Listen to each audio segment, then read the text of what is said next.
অন্তর্বর্তী সরকার দায়িত্ব নেয়ার পর গত ৮ আগস্ট থেকে এখন পর্যন্ত শুধু দেশের ভেতরে ৭৬৫ কোটি ৭৫ লাখ টাকা জব্দ করেছে দুর্নীতি দমন কমিশন। আর অবরুদ্ধ সম্পদের পরিমাণ ৯,৫৪৪ কোটি ৫০ লাখ টাকারও বেশি। জব্দ করা হিসেবের মধ্যে সাবেক প্রধানমন্ত্রী শেখ হাসিনার ছেলে সজীব ওয়াজেদ জয় এবং মেয়ে সাইমা ওয়াজেদ পুতুল সহ নামিদামি ব্যক্তি প্রতিষ্ঠানের ব্যাংক অ্যাকাউন্ট রয়েছে। আর বিস্তারিত জান্নাতুল ফেরদৌসির রিপোর্টে। ছাত্র জনতার অভ্যুত্থানে গত ৫ আগস্ট শেখ হাসিনা পদত্যাগ করে দেশ ছাড়েন। সরকার পতনের পর তার আমলে মন্ত্রী, এমপি, সহযোগী সহ গুরুত্বপূর্ণ সংস্থার শীর্ষ পদে থাকা ব্যক্তিদের দুর্নীতি, অর্থ পাচার ও ঋণ কেলেঙ্কারির খবর একে একে বেরিয়ে আসতে থাকে। এসব বিষয়ে তদন্তে নামে দুদক।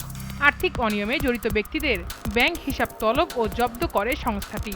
দুদক জানায় ৫৫টি কোর্ট আদেশে জব্দকৃত ৭৬৫ কোটি ৭৫ লাখ টাকার দেশীয় সম্পদের মধ্যে রয়েছে ১৯১.৮০ একর জমি, ২৮টি বাড়ি, ৩৮টি ফ্ল্যাট, গাড়ি সহ কোম্পানি ও বাণিজ্যিক সংগঠন। ৫৪টি কোর্ট আদেশে অবরুদ্ধ করা হয়েছে ১,০৩০টি ব্যাংক হিসাব, ৯টি সঞ্চয়পত্র, ৪৭৩ কোটি ৯৫ লাখের বেশি শেয়ার মূল্য, ডলার, ইউরো, নগদ অর্থ সহ মোট ৯,৫৪৪ কোটি ৫০ লাখ টাকার সম্পদ। এ পর্যন্ত বিদেশে ২৩টি কোম্পানি, ৫৮২টি ফ্ল্যাট জব্দ করেছে দুদক, যার মোট মূল্য ১২০ কোটি ৪৪ লাখ ২৪ হাজার ৬৮ টাকা। আর বিদেশি ডলার, ইউরো জব্দ করেছে ৪৫ কোটি ১৭ লাখ ৪১ হাজার ৪২৯ টাকার।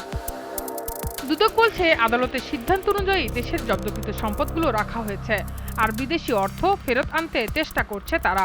অনুসন্ধান শেষে যদি মামলা রুজু হয় এবং তদন্ত শেষে বিজ্ঞ আদালতে চার্জশিট দাখিল করা হয় এবং বিজ্ঞ আদালতে মামলা বিচার শেষে এই বিষয়ে সিদ্ধান্ত প্রদান করে থাকেন প্রকৃত বা অবরুদ্ধকৃত সম্পত্তির বিষয়টা কি হবে।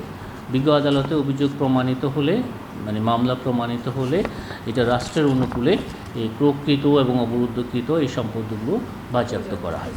যাদের বিদেশের সম্পদ রয়েছে এগুলি সেসব ক্ষেত্রে আমরা মিউচুয়াল লিগ্যাল অ্যাসিস্ট্যান্স রিকোয়েস্ট পাঠিয়ে থাকি। জান্নাতুল ফেরদৌসি, জিটিভি নিউজ, ঢাকা।